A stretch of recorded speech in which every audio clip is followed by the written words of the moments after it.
Pozdravljeni v novem Q&A 2.0. Naše vprašanje je, kako prepoznati,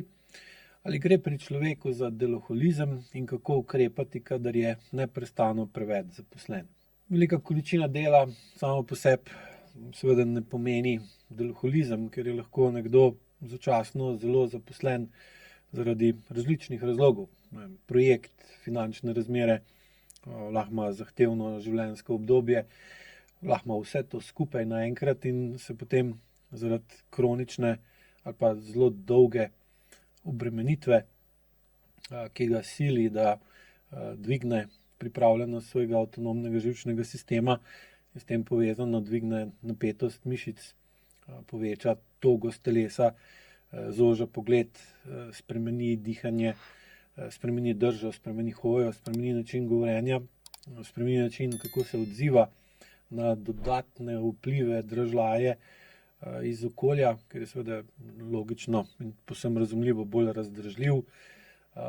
ker ko je nekdo preveč obremenjen, seveda mu vsaka dodatna obremenitev ali pa dražljaj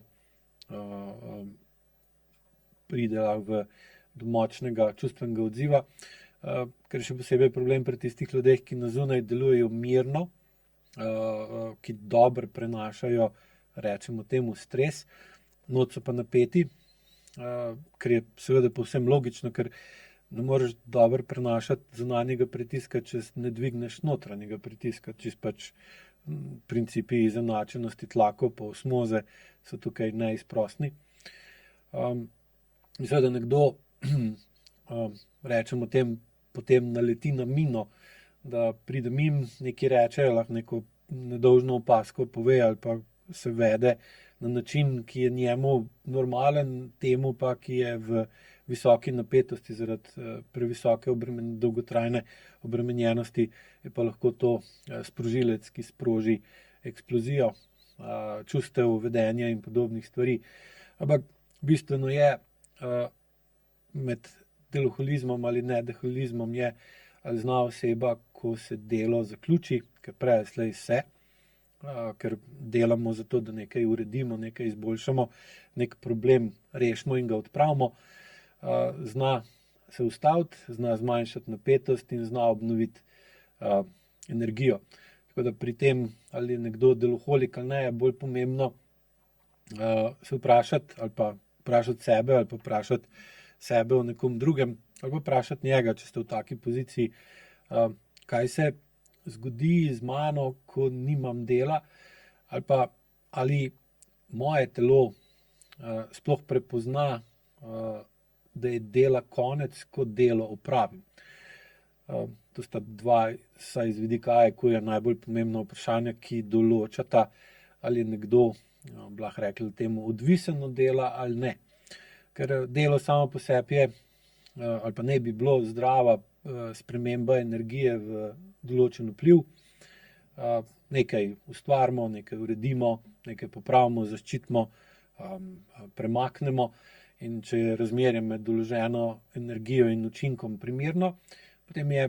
delo primerno opravljeno, smo po takem delu lahko utrujeni, ampak čutimo zaključek, čutimo, da je problem ali tisti vzrok, ki nas je v delo premaknil ali pa tudi potisnil ali pa porinil, prisilil, urejen, da telo zaradi tega, ker zunanjega vpliva, ki je prej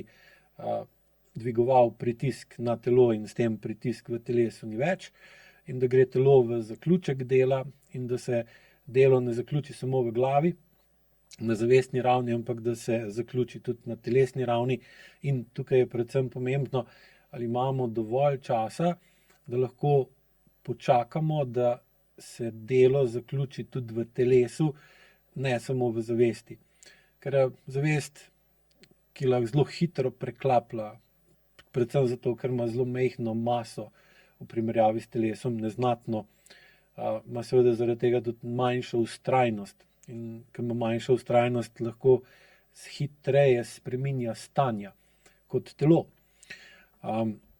Dejstvo pa je, da je telo tisto, na katerega okolje najprej in tudi najbolj vpliva, da sicer vpliv okolja na telo se potem spremeni v impulze, senzacije, občutke, ki vplivajo potem tudi na zavest. Ampak če ima oseba dovolj visoko senzorno-motorno amnezijo ali pa senzorno-motorno zastrtost, lahko zelo učinkovito telo odklopi stran od zavesti, v narekovajih ta odklopi, upoštevajte, kar pomeni, da lahko spreminja svoja stanja veliko hitreje, kot pa lahko telo spreminja svoje stanje. In če pride do razkoraka med njima, vi lahko rečete, ok, to delo sem zaključil in greste že na novo delo, na nov problem, na novo zadolžitev, na novo dejavnost. Telo je pa še kar v prejšnji in ni še dobilo zaključka in tudi ni moglo začutiti, oziroma vi niste mogli začutiti tega občutka zadovoljstva iz telesa, ki je naravna posledica zaključka nečesa, v kar ste vložili svoj čas in energijo. In tukaj se potem pa začne težava, ker če se to zgodi akutno, tu in tam, da pač imate danes mogoče več obveznosti in lahko rečete, joj, danes imam pa toliko za narediti, da sam sebe ne dohajam, s tem zelo točno poveste, kje je problem. Samo da pač ta sam sebe ne dohajam pretvorite v moje telo ne dohaja mene oziroma tega, kar okolje zahteva od mene. In če se to tu in tam ponovi in imate potem čas, da po domač povem, pridete k sebi, je vse ok, ker se tudi potem mišično-živčni sistem uskladi in umiri skladno z zavestnim sistemom in potem pride nov problem, nova dejavnost, nova želja, nova potreba, nova zahteva, se aktivira zavest spet hitreje, telo se počasi ogreje za njim, včasih rabijo ljudje kak cigaret ali pa kako kavo ali pa kaj takega, kak štamprle spit, da telo spodbudijo k tem, da se majčkeno hitreje premakne, da lahko sledi zavesti. In če to rabite redno delati, je že to en od znakov, da vas telo ne dohaja in da greste v zlorabo dela in drsite v deloholizem. In tukaj se tudi pa začne ta težava, da delo ni samo neka, da ni samo dejavnost, ampak postane, lahko bi rekli, celo stanje živčnega sistema, ki je za živčen sistem domače, tradicionalno in normalno. In v takem primeru seveda telo vedno težje drži korak z zavestjo in z zahtevami. Ko oseba ima tako zavest in ima sposobnost, da telo odklopi stran od zavesti, to seveda okolica z navdušenjem opazi in seveda na tako osebo računa, ker vidijo, ta je pa priden, ta pa zna prijeti zadev, ta pa tem pa ni težko, ta je pa podjeten, ta je pa ambiciozen, ta je vztrajen in seveda mu dajo še več dela, ker nared, čeprav mene so recimo, ko sem prišel delati prvi dan v firmo, takrat je bil tu še IMV, mi je rekel en starejši majster tam, ki je bil, je rekel, veš, če te prime potreba po delu, se takoj usedi in počakaj, da te mine. Nisem ga sicer kaj preveč poslušal, ker so mi doma rekli pa glih obratno, ampak resnica je pa tako kot vedno nekje vmes. In zdaj, če tega ne naredimo tako, kot je treba in telo ne dohaja naše zavestne ali pa seveda tudi podzavestne motiviranosti ali pa potrebe po delu, potem se telo vedno težje odpočije, ker je obdobje obnove vedno krajše in slabše, manj globoko. In potem smo seveda zjutraj že utrujeni, že ko se vstanemo ali pa še niti ne ker recimo, ko se ta sistem premakne v kroničnost, potem podzavest sprejme to kot obrambni ali pa vedenjski vzorec, ki nam omogoča, da smo bolj pomembni, da smo bolj priljubljeni, da lažje ohranjamo pripadnost, ker nekdo, ki je priden pa rad dela, s takim je vsak rad. Sploh če dela namesto njega. Ker pa pri takem človeku ni problem doseči, zaradi tega, ker je dejansko postane odvisen od dela in pa od drugih jemlje delo, zaradi tega, da ga njem ne zmanjka, ker ne prenese stanja, da nima kaj delati. In taki ljudje je vedno veliko znancev, prijateljev, kolegov oziroma ljudi, ki hoče biti z njim v nekem bolj bližnjem odnosu ali pa povezani. In v takem primeru seveda podzavestno ugotovi, da je to pa dobro, da je strah pred zapustitvijo zmanjšan, ker smo toliko koristni, da nas enostavno ljudje noče, da se jim ne splača, da bi nas zapustili.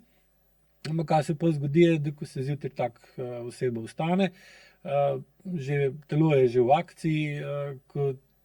sedimo še na školjki zjutraj ali pa pijemo kavo in se poskušamo nekako spraviti v nov dan, in seveda to se pa tudi zgodi. Misli običajno že razmišljajo, kakšne vse težave bojo danes, telefon se kar na lepem znajde v roki ali pa začne zvoniti. In taka oseba čez dan veliko bolj hitro govori, ne zna prehajati med nalogami in dejanji, ampak preskakuje med njimi in zelo, zelo težko prenese nek prazen prostor. In seveda eno nalogo konča, takoj se pojavi čudežno nova. In pa seveda tudi ni nič čudnega, da ko taka oseba pride domov, da telo še kar dela.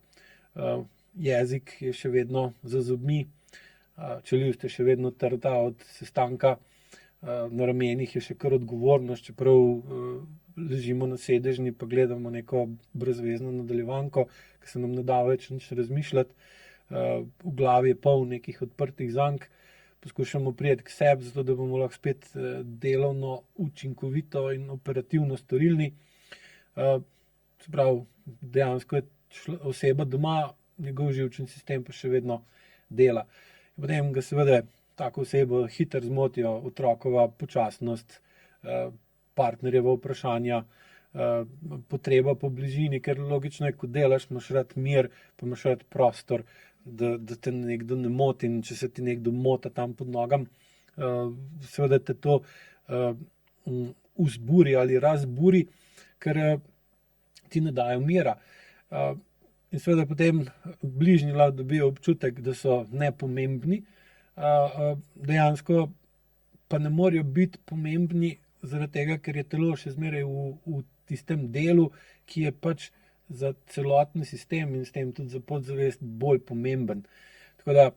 najboljši test, ali ste deloholik ali niste, ali pa ali je kdo deloholik ali ni to, kako dela, ampak kaj se zgodi, ko se ustavi. Pa naj bo to dopust, naj bo to vikend, naj bo to poškodba, naj bo to bolezen, isto je. Večkrat sem imel primer tako imenovanih vikend alkoholikov, ki so bili med tednom pa deloholiki in so potem čez teden so bili pridni komravljice, v petek po službi so začeli piti in so pili do sobote zvečer, pa včasih celo do nedelje dopoldan. In so običajno so imeli zelo točno preračunano, kdaj mora nehati piti, da bo v ponedeljek zjutraj trezen, da bo lahko šel spet v službo in bo tam spet delal naprej. In pri takem človeku vidiš, da ima problem s tem, da se ne more ustaviti, in če se je ustavil, pa ni bil pod vplivom opojnih substanc, je bilo pretežko, ker se je preveč lahko začutil in bi lahko začutil, kakšen je, kje je, zakaj je tak, in pa se bi mu lahko cela konstrukcija senzorno-motorne iluzije, ki je mukoma ustvaril skozi leta, podrla. Tukaj se treba vprašati, ali lahko nekdo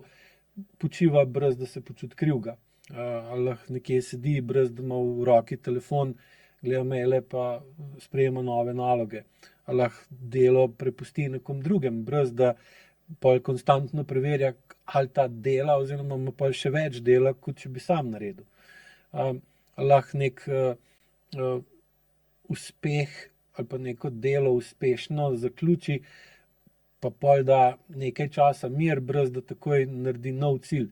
Ali dejansko lahko konča dan, čeprav ni še vse naredil, ve, da gre po planu, ampak mogoče bi lahko še to malo stisnil, pa bom še prej gotov, pa bom pol imel mir, potem pa vidite, da iz tega mira nič ni, ker ko pridete do konca enega dela, takoj začnete z drugim in ni mira, ker enostavno ima oseba alergijo na mir, alergijo na sproščenost in alergijo na sproščanje. Tako da, če pri vas počitek odpre nemir ali pa praznino, jezo, žalost, sram, mogoče občutek nekoristnosti, strah pred tem, da bodo rekli, lej, nanucamo te, nisi več uporaben, ali pa tudi kak imate vi odnos, ko se neka naprava pokvari, ki jo uporabljate, ali vas to vrže stira, ali ogorčeno, pol to niti ne popravite, ampak vržete stran, pa kupite novo, to tudi nekaj pove o tem, kak imate odnos do sebe. Ampak vse to pove, da delo ne opravlja samo funkcijo, ki je namenjena delu, ampak da postaja še zunanji regulator vašega notranjega stanja. Ker delo lahko človeka pomiri, brez da bi uredilo vzrok, zakaj je nemiren, oziroma prekrije vzrok za nemir s tem, da rečeš, nemiren sem zaradi dela, čeprav bi bil nemiren, tudi če ne bi bilo nobenega dela, ali pa takrat bi bil še bolj nemiren. In potem na tak način lahko oseba zmanjša ta potlačen, prikrit občutek, da je nemočen, da je žalosten, da je jezen, da je besen, da mu to pomaga ustvariti občutek vrednosti in nadzora, zaradi tega, ker se sam ima za nevrednega ali pa je bil v preteklosti določen, ali pa se je do njega vedlo, kot da je nič vreden ali malo vreden ali pa pogojno vreden, ali pa da mu nekdo ni, ker ni zaupal sebi, ni zaupal njemu kot otroku in ga je pa pretirano nadzoroval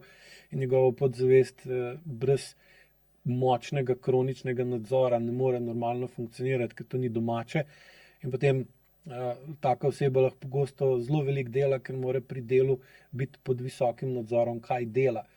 In potem glih zaradi tega je ta vzorec tako težko prepoznati, ker okolica, tako kot sem že prej rekel, takega človeka zelo pogosto nagrajuje za učinkovitost, mu ploska in seveda ga potem samo še bolj sili, da se še bolj tak vede na tak način. In pri tej temi mislim, da je pomembno, da poudarim še, da je potrebno jasno razlikovati med tem, kaj je pomiritev, kaj je regulacija in kaj je ureditev. Ker ravno tukaj je pri AIQ-ju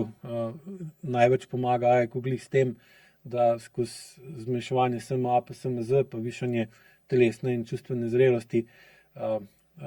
oseba, ki misli ali pa je deloholik, začne postopoma ločiti med pomiritvijo, regulacijo pa ureditvijo.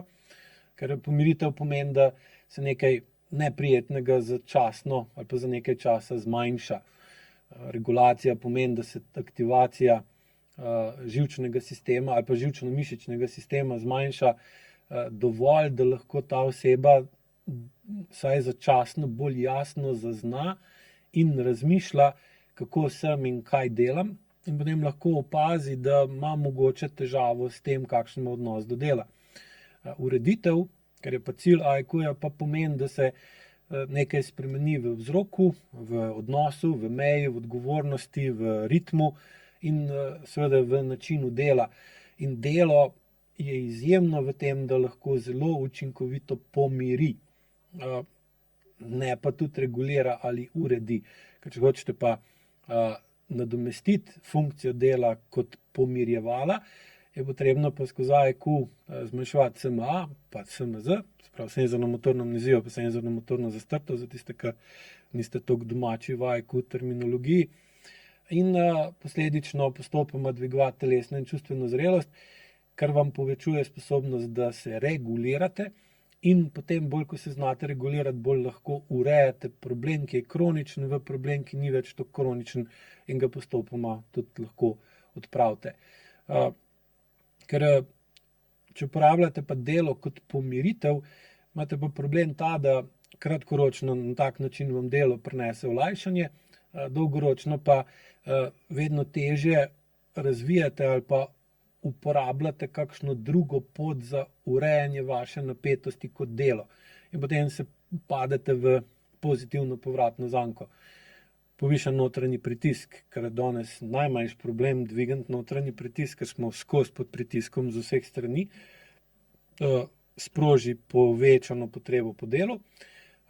to delo prinese občutek nadzora, potem olajšanje, ki ga delo povzroči, mine in potem spet potrebujete novo nalogo. In tak vzorec, ki tukaj nastane, vodi v kronično izrabo ali zlorabo dela, ki lahko rečemo tudi delholizem. In še posebej je pa problem, če ta oseba postopoma svojo vrednost, se pravi, koliko je vreden drugim, in s tem, koliko je vreden drugim, razume in enači, koliko je vreden sam sebi, poveže s tem, kakšen je učinek. In takrat napaka, ki jo naredi, ni samo napaka, ampak je močen sram. Ko gre počivati, ne gre v obnovo, ampak gre v lenobo. Ko gre pomagati, oziroma če rab pomoč od nekoga drugega, ker je pri delu popolnoma nekaj normalnega, ne dojema to kot sodelovanje, ampak kot lastno nesposobnost. In potem seveda ne pride do pravilnega urejanja stanja in se vse skupaj potem zapelje v to, da ta oseba funkcionira po onem, da vrč hodi po vodo, dokler se ne razbije. In prej ali slej se razbije, ali začasno, ali se okruši, če ima ta oseba srečo, običajno poči, pa ga pol nekako skupaj zlepijo, ali z gipsom, ali z operacijami, ali na kak drug način. Ampak prej ali slej pride do zelo velikih težav, ker enostavno telo lahko samo nekaj časa preživi te zlorabe in če se jih ne zavedamo, jih pač ponavljamo, in če jih ponavljamo, nas pa pokopljejo. Tako da AIQ vam tukaj zelo uspešno pomaga, samo je treba pa vedeti, da AIQ deluje po fizikalnih zakonih. Fizikalni zakoni so takšni, kakšni so, jih se ne da spreminjati, ne glede na to, koliko vam ustreza ali ne, je potrebno postopoma dojeti, da če ne boste povečali vpliva telesa na zavest, ne boste povečali sposobnost regulacije, in če ne boste povečali sposobnost regulacije, pa ne boste mogli pričakovati ureditve, ker vsak podjetnik, poslovnež in vsakdo, ki se ukvarja z reševanjem problemov, z delom, ve, da če ni regulacije, tudi ni ureditve. Hvala lepa.